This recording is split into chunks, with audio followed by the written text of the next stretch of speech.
Yesterday, I had to make 3 telephone calls. Calls to a sheriff that you really don't like to make, and that was to 3 mothers. And to listen to all 3 mothers cry on the phone. Um, 2 of them's sons were dead. Another son had been shot. These are the 3 young men that were shot back on July the 9th, where 2 of them was murdered. And to tell them that we've made an arrest, which really doesn't bring them much relief at all, because 2 of them's sons are gone. Even though we make arrests and we solve these murders, it doesn't bring the loved ones back. And just to hear the pain that all 3 mothers had is something that I wish that we could stop, and that we could slow down. This same thing I've stood up here and said many, many times. Young people with guns, it's going to end up in 1 or 2 places: the cemetery or in prison. This case was solved and an arrest was made within 8 days. We actually knew one of the shooters very quickly. He thought that he could hide and went to Atlanta, thought that being out of the Columbia area that he'd be safe. No, that's not going to happen. We tracked him all the way to the Atlanta area. 2 days ago, we made an arrest. This was a 16-year-old, so I cannot give you his name and I can't show you his picture.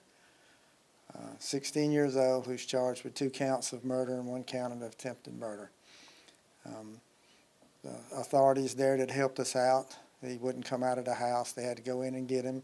Found numerous guns. He had guns with him. One of the guns that we've already matched as one of the murder weapons.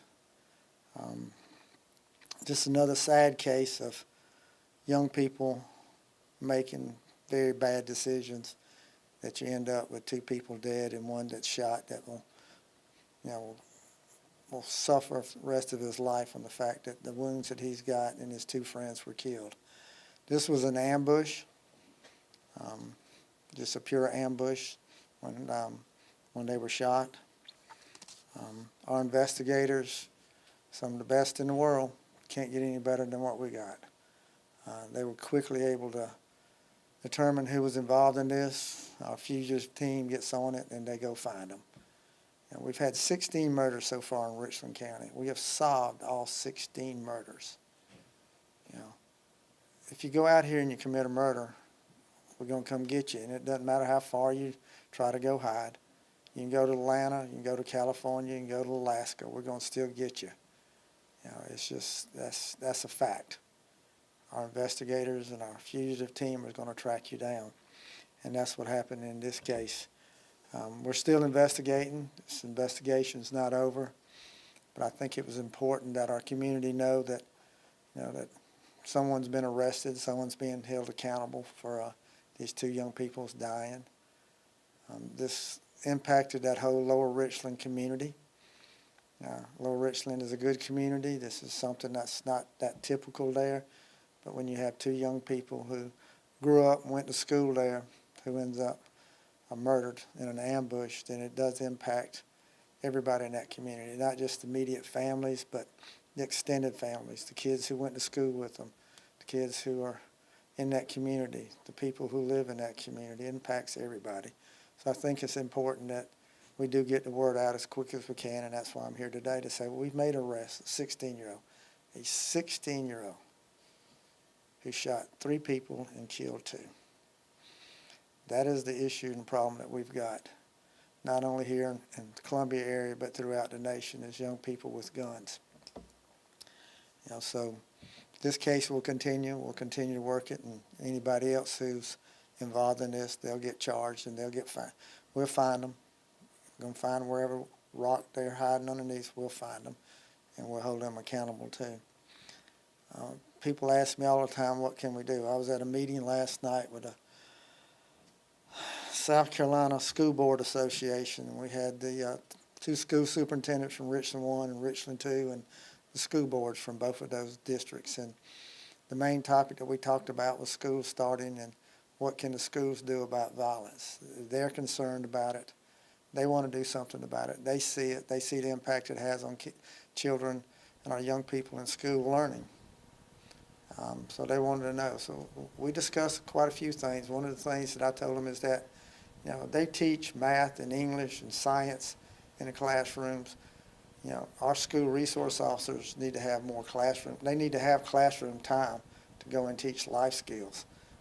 We've got to teach these young people that that gun is not going to solve any problem. That gun is not going to get you power. It's not going to get you respect. It's going to get you one or two places, in the prison or in the cemetery.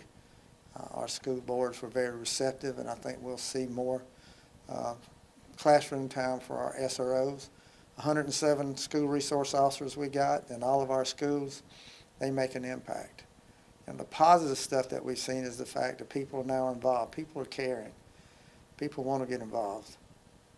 This past summer, well, we're still in the summer, we had over 400 kids go to our summer camps. That is fantastic. That's something I've stood up here and said, told the parents and grandparents, get your children involved in something positive this summer. Just don't let them lay around the house and not do anything. And they responded. They sent them to our summer camps. They sent them to other summer camps. And that's good. So this is a community problem. We're going to address it as a community. Our job is to be as proactive as we can, not reactive. We're going to be reactive. If the crime gets committed, we're going to solve it. We're going to put somebody in jail. But we've got to be more proactive as a community to prevent these from happening. And that's where our schools and our parks, our churches, civic organizations, that's where everybody. These are our kids. And that's one thing we discussed last night. They're not Richland 1 kids. They're not Richland 2 kids. They're our kids. And as a community, we need to take care of them and do all we can. So, it's sad that I had to call those 3 moms yesterday, but it is good that we've solved this case so far, and we'll continue to work on it. Questions? Sheriff, you said it was an ambush. Can you tell us a little more about what happened in the moments leading up to the shooting, if there was an argument or conflict between these individuals before? None of that.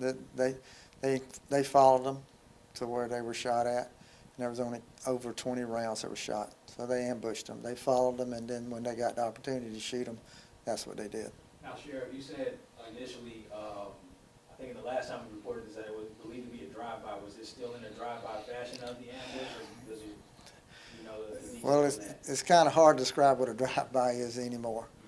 It was where they got there. They drove a vehicle there, and they shot them. And you're saying they, so this 16-year-old was not by himself? Now, we've got more people that we're investigating, so it's not just one person. This was the first arrest. Again, we've already covered 1 murder weapon. There was multiple weapons that were shot. So we're going to continue that investigation, and we're going to continue to lock people up. Where were they followed from? I'm not going to go into that right now. Was it retaliation?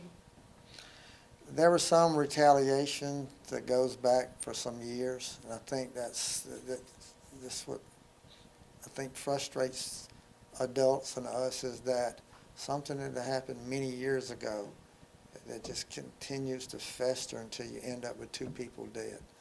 So yes, there was an issue that happened that they just ended up killing people over. Now, Sheriff, there was a shootout that was reported around 9:30 later that evening around, it was Alt Road in Hopkins. Were those connected at all? That's what we're looking at, to see if there's any connection between those shootings. All the shootings are priorities to us. We investigate all of them. But when somebody is murdered, then that's a team effort, that this team here that we've got goes out, because we need to solve those as quick as we can. Our community lives in fear and is gripped by fear until somebody's caught. And so that's why I think it's important that we solve them as quick as we do. And having investigators with the level of expertise they've got, our ballistics and our forensic lab with DNA and all that stuff that we can do in-house, and the team approach that we take, that's what makes us successful. But we're still sitting here, I'm standing here talking about 2 people are dead. I don't know. To those mothers I talked to yesterday, success to them is not somebody going to jail. Success would have been their children not getting shot. So, Sheriff, you said that one of the weapons was identified as a murder weapon. Do you know, can we get the specifics on what that weapon was? No. That's something, again, there's investigative stuff that we need to keep close to our vest that only us and the bad guys know. No need for that. You know, there's additional people out there that will probably watch this and hear what I've got to say. I hope they're in fear right now. They need to be in fear because they don't know when we're going to knock on that door and come in and get them. But I guarantee you, we're going to go in and we're going to get them. So there's going to be more. You mentioned additional people, Sheriff. How many additional suspects are y'all looking at right now? Not going to go into that. Just, we've got more people we're looking at. You said the number of 16, was that so far this year, 16 homicides in the county this year that have been solved? Yes, 16 murders we've had in Richland County, and we solved all 16 just like last year. We solved every one that we had last year. We're going to solve them. We just got to prevent them from happening. That should be the goal, is to prevent them. But if they happen, then we're gonna solve them. The rounds you mentioned, was that just with the one gun, or was it with all multiple guns? Now, we've identified one murder weapon that was with the 16-year-old so far. The kid that you arrested, did he have a record? I don't know. He's got one now. Was he from Columbia, or was No, there he's from Columbia. He left the Columbia area to go hide out from us. was there any ties to Atlanta while he went there, or just trying to get away? There was some ties to Atlanta. He thought that he could leave here and go to Atlanta and we wouldn't catch him. He got fooled real quick on that. So About how long was he in Atlanta? I'm not gonna go into that.